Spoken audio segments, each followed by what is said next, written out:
Are you ready? Welcome back, everyone. Kristin and Elise here. Tonight we're taking over Dad's channel, Zach's channel, and showing you how to make cinnamon buns. I derived this recipe from one I found online, and now I refer to them as my world-famous made-from-scratch cinnamon buns. We've been making them a lot during quarantine here because we have the time to be at home, and we've been delivering them to our friends' doorsteps. So now we're going to show you how we make them. Hello, Zach's YouTube channel. In the absence of Zach having a highly entertaining video of him doing things, I'm going to make some cinnamon buns so that he has stock footage to fill in on some Tuesday when he decides to play. We have a neighbor who was kind enough to give us some lettuce that he's grown. So as a thank you, I'm going to make his family these cinnamon buns. They are apparently carb-free, fat-free, protein-free, probably sugar-free, he jokingly said about his family. So I'm going to make these items that are thoroughly packed with that for him and his wife and 4 children. So we start by putting a cup of whole milk into this saucepan and heating it to about 100 degrees. I don't know anything about what makes like yeast and all of that stuff work, but apparently the heat, I guess, gets it going. So off to the side in a small bowl, Kristin is combining a 1/4 teaspoon of sugar and either a packet of active dry yeast or 2½ teaspoons if you're buying it in the large jar. She's then moving on to putting all the dry ingredients in the mixing bowl, which includes 2 3/4 cups of all-purpose flour, 1/4 cup of sugar, 3/4 of a teaspoon of salt, and 1/2 teaspoon of nutmeg. So while this is mixing, I'm going to make a pit in the middle of my dry ingredients. That way when I have my liquid ready, I can pour it in there and it's sort of encased in there. I've reached over 100 degrees, so I turn off the heat and add in the yeast and sugar. And then we let that sort of do its thing. It doesn't say to mix it. It sort of creates what I would call a frothy look. The instructions say bubbly look. I wouldn't describe it as that, but it seems to work just fine, so I'm assuming that I'm doing it right.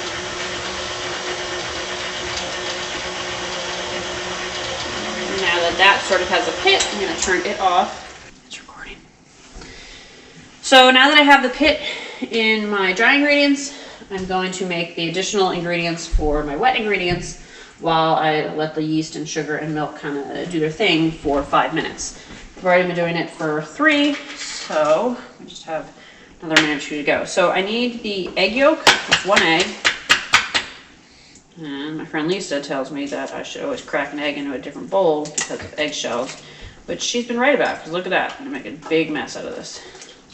I'm going to melt 4 tablespoons of butter. Zach, would you be so kind as to put this in the microwave and melt it? Mm-hmm.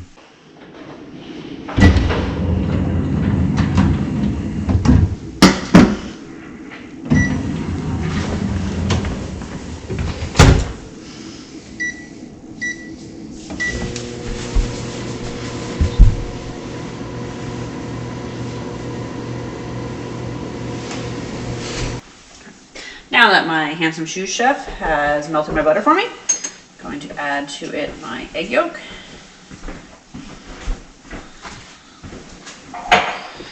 And I need 1½ teaspoons of vanilla extract. My world would truly come to an end if I did not have vanilla extract in the house. That would be a middle of the night run to the grocery store for Zachary. Whisking this together. Now that 5 minutes have passed, you can see that it sort of did something. I don't know what I would describe it as exactly, but I'm going to pour into it my butter, egg, and vanilla mixture. Get it in there. Butter's delicious. Don't want to miss out on any butter. Oh no, there's a chunk there.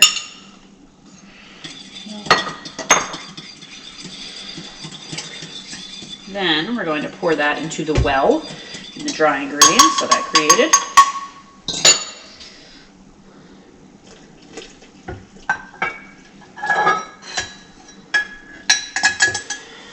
And I mix it on low for about a minute so it's all integrated. It's all of the dry ingredients down there. So I'm going to clean up my space a little bit while you guys watch that.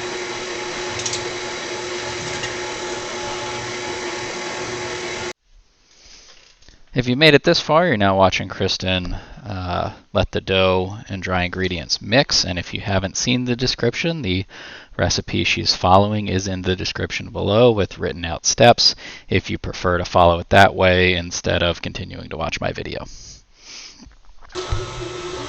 Okay, so now that this has mixed all largely together, I'm going to knead it, which the recipe says I can do this in the bowl. So I do. So I turn it up to like medium, and I lock in here, and I'll put that away. And it kneads for 6 to 7 minutes. So I'm gonna walk away and Zach can speed up his video. We'll see you again in 6 to 7 minutes.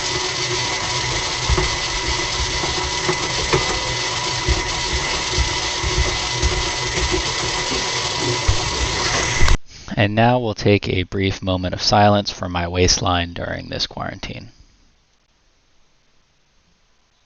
Now back to making cinnamon buns. Okay, now that almost 7 minutes have passed, I'm going to take my dough out, ideally without sticking it completely to the sides. Kind of looks like you're sticking it all to the sides there, dear.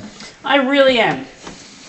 It is not usually this much of a mess, but I guess that's what I get for trying to do this on camera.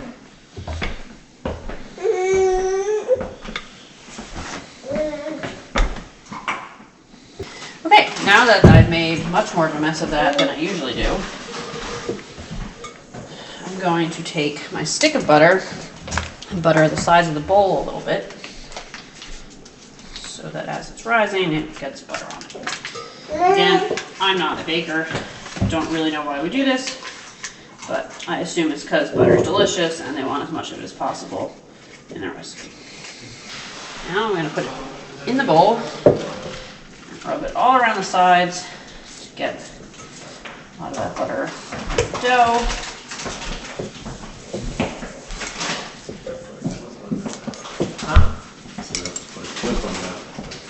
Then I let it hang out and rise.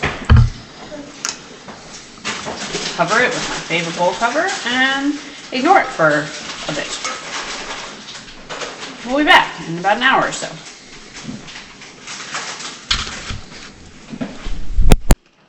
Okay, so now that my dough has had some time to rise, you can see, I didn't show you guys a great image before, but it's definitely grown in this bowl. I'm going to take the pan that I like to use for doing this and use my butter I have out to butter the sides of the pan. And what size pan is that? You know, that's a fair question. I don't really have an answer to that. I think it's supposed to be like an 8 by 13 maybe. It happens to work well though. For this, it's one of the few uses we actually have for my mother's obsessively large Le Creuset collection that she has. And we're gonna mix the filling. So the filling for it is 12 tablespoons of butter. So I just use the rest of this stick from what I've been buttering bowls and things with. And an additional stick.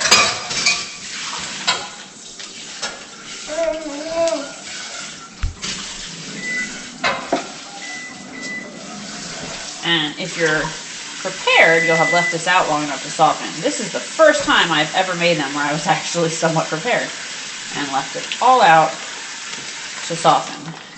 I have, when I've been less prepared but wanted to make these, melted the butter a little bit in the microwave. Don't highly recommend it because then it's too soft for this purpose, but it can be done in a pinch. So to that I'm going to add half a cup of white sugar. And I need to add 3 tablespoons of cinnamon. So I may actually have to pause the camera in order to get my cinnamon out. Okay, so to the butter and sugar, I'm going to add 3 tablespoons of cinnamon. Okay, so now that's all mixed up and smooth. It looks like it'll actually be nice to put down on my dough once I get that rolled out. So, yeah. Flour my countertop a bit here.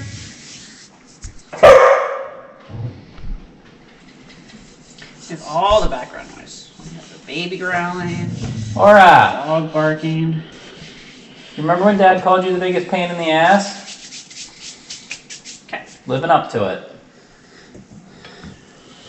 Roll my dough out from my pan. It feels nice and light and airy now. And I'm going to try and mold it into a long rectangular shape so that when we go to slice it, it'll kind of have a few pinwheels in it, but make at least 12 cinnamon rolls. I don't have dimensions, but I'm going to say it's 1 foot wide by maybe 1.5 feet long. And I'm going to cover it with my sugar, butter, cinnamon mixture here. So I'll get that all. Okay, now that's pretty evenly spread out. You can leave the one side without filling because that's going to be kind of the end, but you do want to make sure that you get enough all the way to the other 3 edges so that the cinnamon buns on the end of this do have stuffing, and that the very center, which is in my opinion the best part, has lots of stuffing. So from here we're just going to roll it.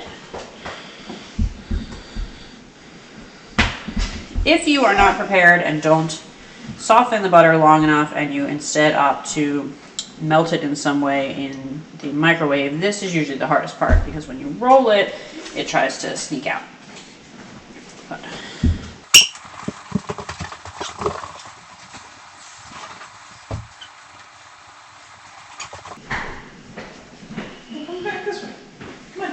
now we have a roll.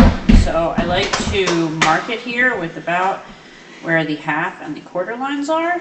So I go my very unprofessional visual measurement here. And to cut this, I have tried different methods. My cheese cutter actually happens to work the best for me. I have heard of people using unscented floss and wrapping it around and tying it. I don't usually have that in the kitchen, so I've gone with my cheese cutter. And then I just want to cut each quarter section into 3 reasonably even cinnamon buns. And as you can see, you get that nice circle going on. So we're going to fill them in the pan evenly.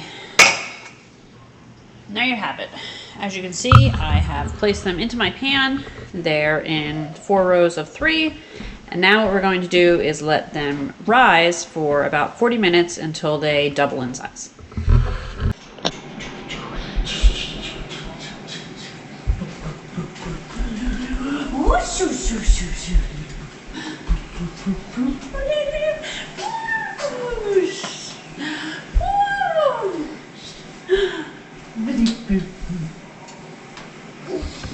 Okay, want to help me? Now that the oven is preheated. Are you recording? Mm-hmm. Okay. Oh, hold on, because I'm stuck behind the camera and I keep Take the shaking it. baby so that she's not in front of the hot oven iron. Yeah.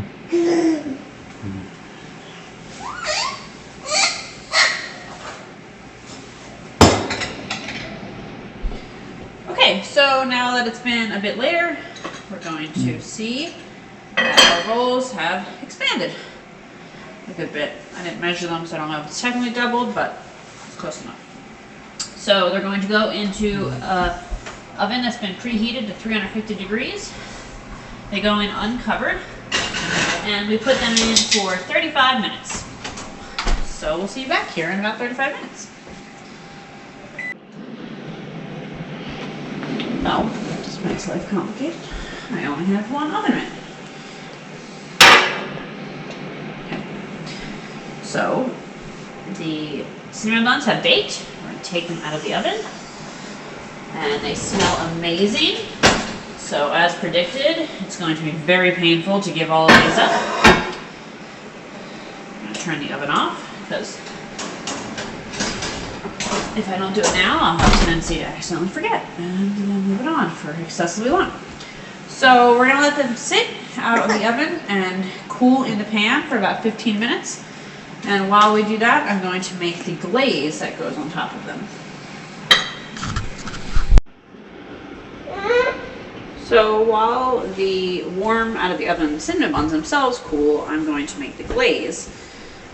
So you need 4 tablespoons of melted butter. For anyone who's been keeping track, that is now meaning that we have moved on to the 3rd stick of butter. You use 2.5 sticks of butter in this recipe. To that, we're going to add 2 cups of confectioner's sugar, which I'm going to run out of in the middle of this. So I'm going to have to open the second bag. And you're going to mix this all together, and with the butter, you can't necessarily mix it a ton. You'll get kind of just a thick paste. But I like to just at least start mixing it in, the butter all up. And then you're going to add in some sort of liquid. Ideally, you would use heavy cream, or at least the recipe calls for heavy cream. I don't have heavy cream on hand most times, so I used milk the first time.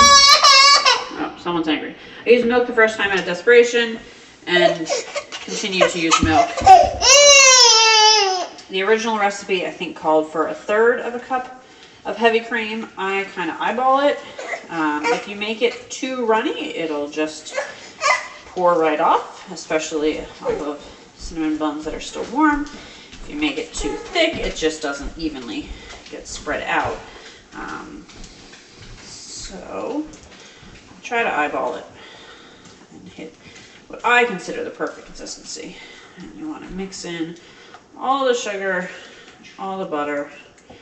There's probably a better implement than this tiny little spatula, but I am fond of this little thing, so I use it. I'm just going to do a dab more milk. So now the glaze is reasonably smooth.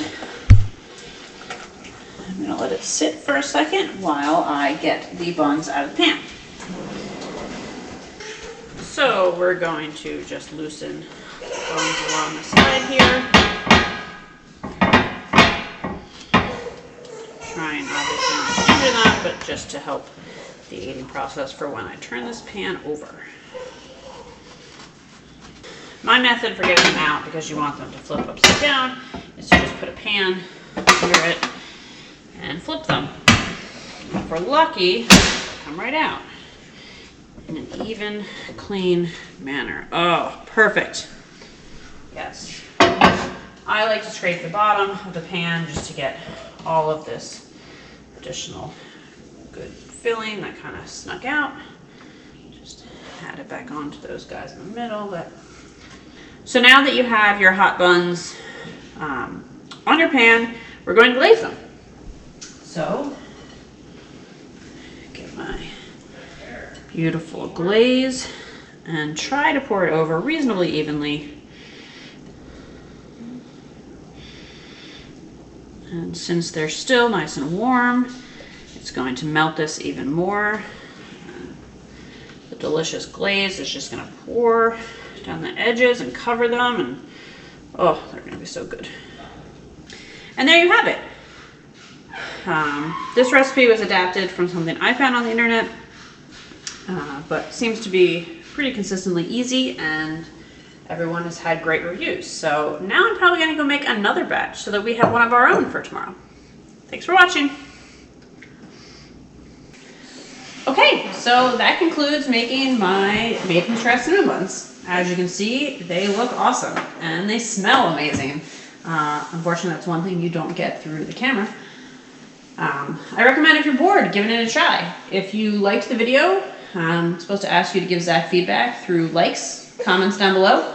Tell me what you think of them. If you know me and you'd like some, maybe hit me up and I will drop them off to your door. Hope everyone's staying safe and having a good time here in quarantine. Thanks for watching. Bye.